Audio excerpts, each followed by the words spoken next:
Nah, inilah keinginan saya. Semoga dengan adanya ritual besok itu larungan kerbo. Larungan kerbo ku ora kebune cemplungke laut lho, tak wetak kowe ngono nek pikiran koyo ngono lho. Enggak loh.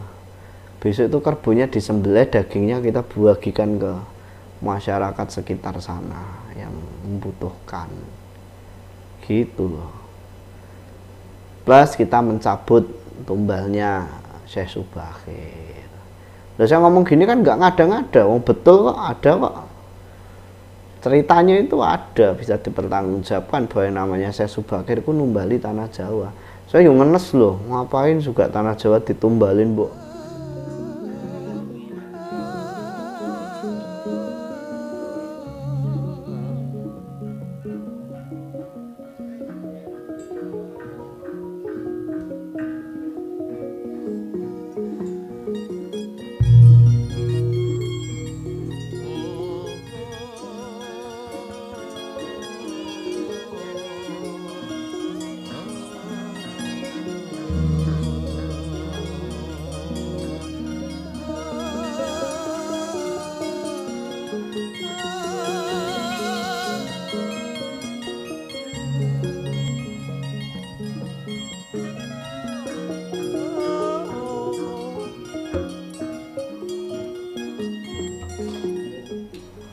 Mohon mungkin Romo berkenan untuk menjelaskan lagi untuk tanah yang dikumpulkan di setiap kota di Indonesia itu.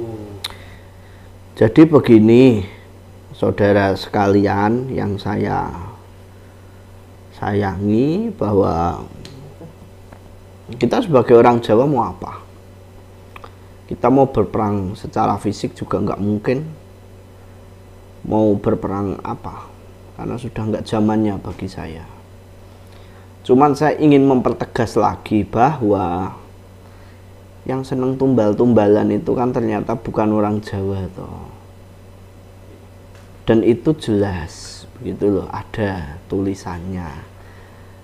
Dan karena saya sendiri agak miris, ya mohon maaf, ada dalang-dalang yang melakonkan Syekh Subakir numbali tanah Jawa. Ada nggak itu? Ada. Ya toh? Saya kan nggak mengada-ada, artinya sebelum ini saya sudah melihat itu.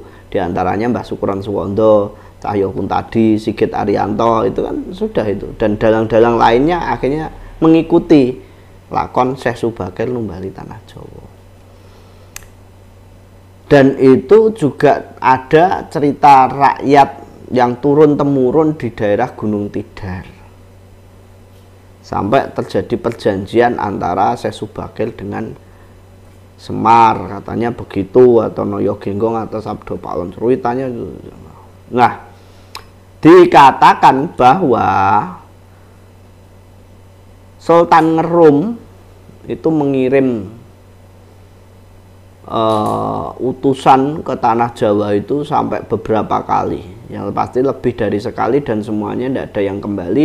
Yang terakhir kembali separuh, tidak ada, karena dimakan oleh raksasa, dibunuh gendruwo jin setan perayangan di tanah Jawa. Bahkan yang lebih parah lagi, saya pernah diceritani oleh salah seorang sesepuh juga, tapi sesepuh dari agama tersebut, menyatakan bahwa dulu tanah Jawa itu nggak bisa dihuni karena terlalu banyak raksasa, terlalu banyak setannya gitu. Sehingga akhirnya datanglah Syekh Subakir untuk membangun peradaban di tanah Jawa. Bahkan orang tersebut sampai menyampaikan kalau nggak ada Syekh Subakir tanah Jawa kita diopo. Dia bilang begitu, ya saya kan agak miris. Nah, saya tidak mau berdebat, cuman saya ingin menyampaikan bahwa peristiwa Syekh Subakir itu kan sudah abad ke-15 atau ke-16, saya nggak tahu itulah. Lebih pastinya pokoknya setelah era Demak Bintor, setelah era Mojopahit, kan begitu toh. Yo saiki loh, jenengan lihatlah di awal abad Masehi kita ini sudah punya candi-candi yang bagus di Jawa Barat. Di abad ke-5, 6, 7, 8, 9 kita sudah punya candi-candi yang luar biasa di Jawa Tengah. Di abad 9, 10 sampai ke 14, 15 kita punya candi-candi luar biasa di Jawa Timur.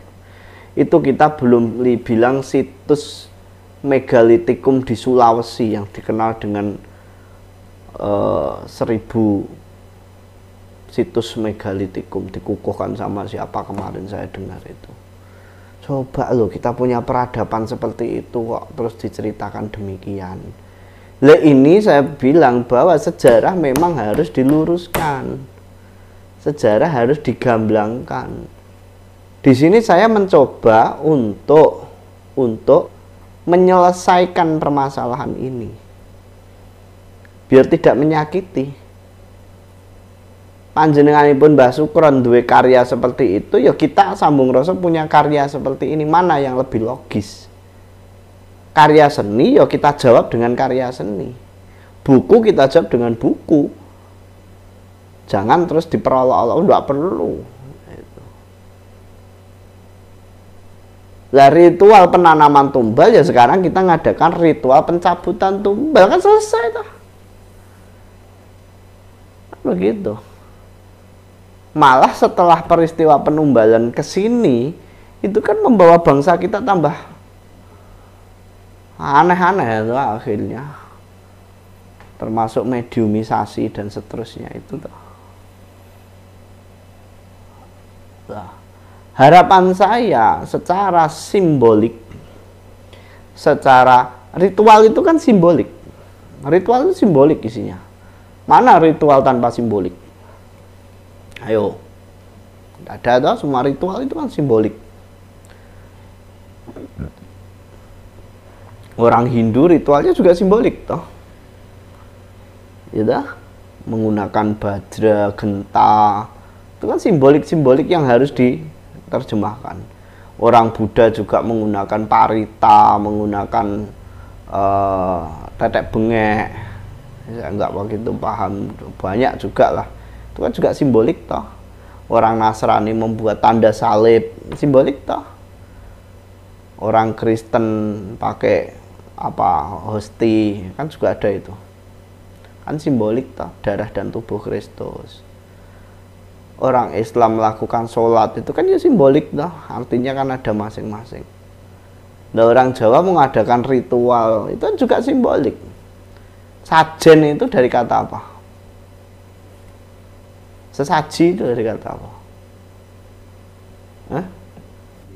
Ada yang bilang sajian, tapi sesaji itu dari kata aji, penghormatan. Aji. Penghormatan.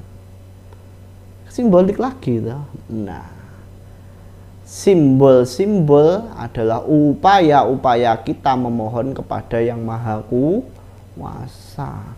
Loh, kadang orang bilang gini, wah, enggak boleh itu. Wong karo sing gawe urip kok kepada Tuhan kok pakai sarana, kok pakai sesaji-sesaji. Mbok langsung sama Tuhan itu, ya besok coba aja kamu ke warung nggak usah pakai duit, ambil aja langsung. Ora keprok ndas semua, aku ndak dibengoki maling. Lo ngapain harus pakai duit? Duit kan juga sarana. Aku lho ngono.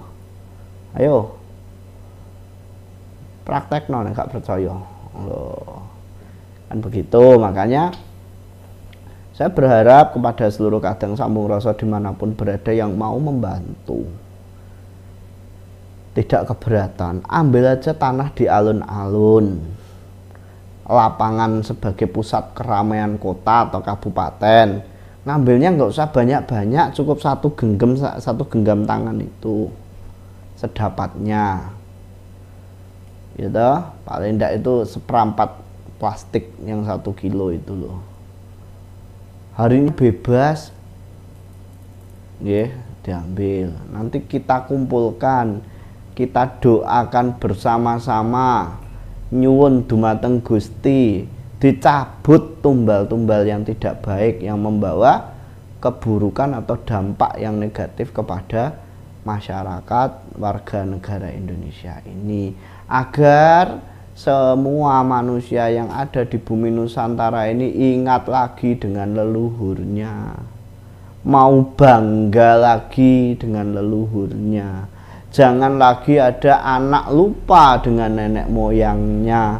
Jangan ada anak-anak bangsa ini yang lupa dengan mereka yang sudah menciptakan yang namanya Jawa ini. Yang menciptakan Tuhan, iya, tapi yang meneruskan kan juga manusianya. Yang membuat kebudayaan dan peradaban ini kan leluhurmu, jangan sampai dilupakan. Nah, sedangkan orang Arab itu bangga dengan leluhurnya kok. Tidak ada orang Arab gak bangga dengan leluhurnya. Hah?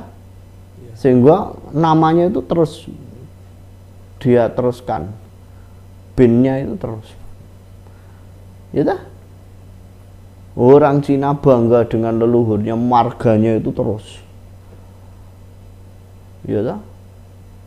Kenapa kita orang Jawa kok malah malu? Orang India itu bangga sekali dengan leluhurnya. Untuk kamu yang suka menghina orang India itu dengan sebutan apa? Negara perindapan apa itu? Mbok bilang kotor jijik, malah bisa sampai ke bulan kemarin. Ngirimkan apa itu? Perangkat antariksa sampai bisa ke bulan. Kamu yang katanya hebat, pinter, logis, ndak bisa disalahkan, kok nggak sampai ke sana. Gitu. Nah, inilah keinginan saya. Semoga dengan adanya ritual besok itu, larungan kerbau ku ora kebone cemplungke laut lho, tak wetak kowe ngono ndek pikiran koyo ngono lho. Enggak lho. Besok itu kerbaunya disembelih, dagingnya kita bagikan ke masyarakat sekitar sana yang membutuhkan. Gitu loh. Plus kita mencabut tumbalnya Syekh Subakir. Lah saya ngomong gini kan nggak ngada-ngada, betul kok, ada kok. Ceritanya itu ada, bisa dipertanggungjawabkan bahwa yang namanya Syekh Subakir itu numbali tanah Jawa. Saya yang ngenes loh, ngapain juga tanah Jawa ditumbalin, Mbok? Sana aja yang ditumbali, jangan sini. Wong sana sampai sekarang perang aja gak berhenti-berhenti gitu loh. Iya toh. Tumbalono kono ben subur, ben tentrem, ben damai. Gitu loh. Kita kan sudah santai-santai aja, ditumbali malah udah tukaran dewe-dewe seperti ini ya. Saling jatuhkan satu sama lain. Beda. Saya kan sudah sampaikan tadi bahwa sesaji itu dari kata aji. Aji itu kalau di Indonesia kan artinya penghormatan. Kita menghormati lah ini. Ini penting nih juga. Saya tahu detilu aja. Saya jengkel mbek raiku ben tambah jengkel. Nah, ini bedanya, Mas. Ajaran Jawa itu memiliki konsep keselarasan. Yang namanya setan, demit, perayangan itu ada, dan mereka diciptakan oleh Gusti dengan tujuan. Ora enek Mas Gusti kok lagi gabut apa lagi suntuk lho prangga tak gawe setan nggo mungsu-mungsuan mbek wong ngono.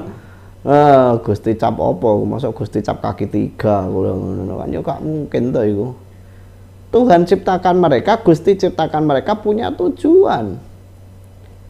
Gandarwa ya, yang sekarang disebut Gendruwo.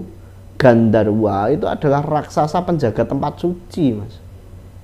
Dia menjaga sesuatu energi yang disucikan, sehingga dia jaga di situ. Terus dipelintir kan jadi gendruwo, iso membo-membo, terus iso ngeloni kan ngono kuwi. Lah damit itu mereka menjaga sesuatu. Tuhan ciptakan mereka ini punya tugas, bukan tugasnya memusuhi manusia. Kok usil banget Tuhan itu?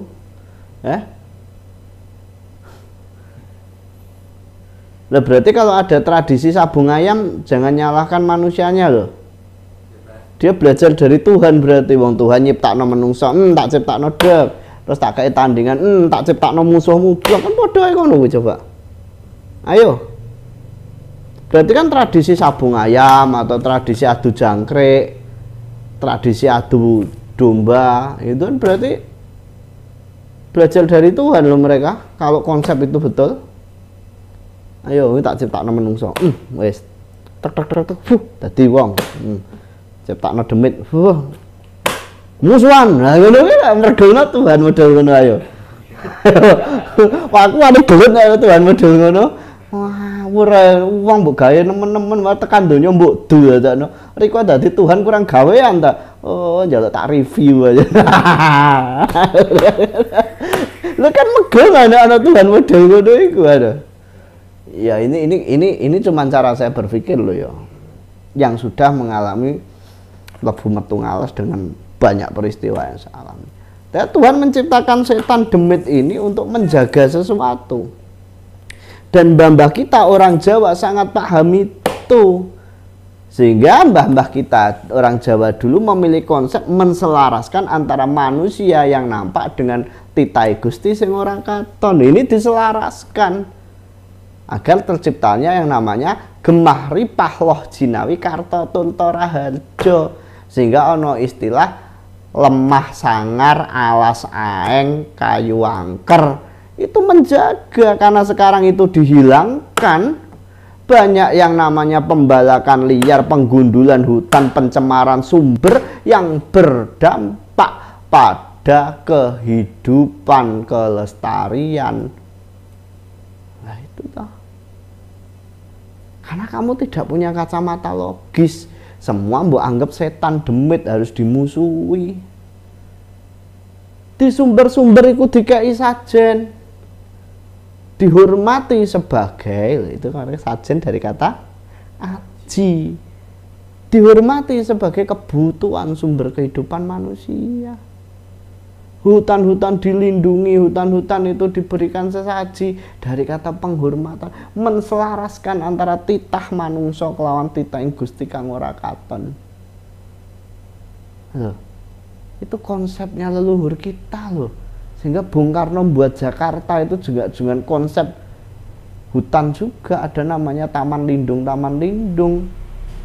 Kan dihabisi semua, sekarang ada polusi, bingung kamu. Hah? Kualitas udaranya tidak baik, kualitas airnya tercemar.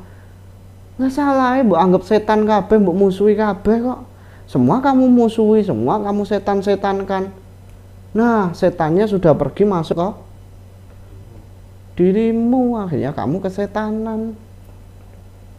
Ayo. Karena ininya belum nutut, Mbok, jangan nyalahkan gitu loh maksud saya. Ini yang terjadi. Nah ini loh, orang Jawa itu menselaraskan kehidupan yang nampak dan tidak nampak untuk mencapai yang namanya kelestarian. Bahwa orang Jawa memiliki konsep memayu hayuning, memperindah keindahan yang sudah indah. Coba.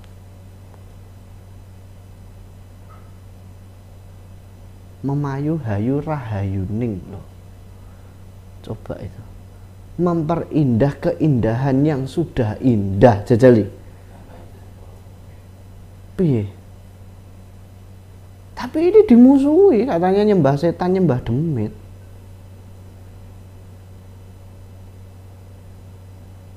Kita memanggil Tuhan, menghadirkan Tuhan melalui penghayatan. Sehingga kita sebut warga penghayat. Bukan kebatinan, penghayat. Dengan konsentrasi damai, dengan keheningan damai, kita hadirkan Tuhan di dalam setiap langkah, setiap hembusan ambekan, keluar masuknya ambekan, lamunan damai. Kita menghadirkan Tuhan dengan cara demikian memang. Kita menghadirkan Tuhan dengan betul-betul ketulusan melalui sesaji yang memiliki banyak makna. Kita hening, kita serahkan, kita nikmati itu, kita dalami, kita masuki ke dalam alam jagat kesadaran kita, kedamaian kita, ketentraman kita. Kita menghadirkan Tuhan nggak perlu teriak-teriak loh, yang membisingkan orang lain tidak, kita nggak mau itu, ya kan? Tapi ini dianggap sesuatu yang salah kok bagi mereka. Terus kita layak untuk dimusuhi, kita layak untuk dihabisi, kita layak untuk dikucilkan, kita layak untuk disetan-setankan. Nah ini yang terjadi sekarang.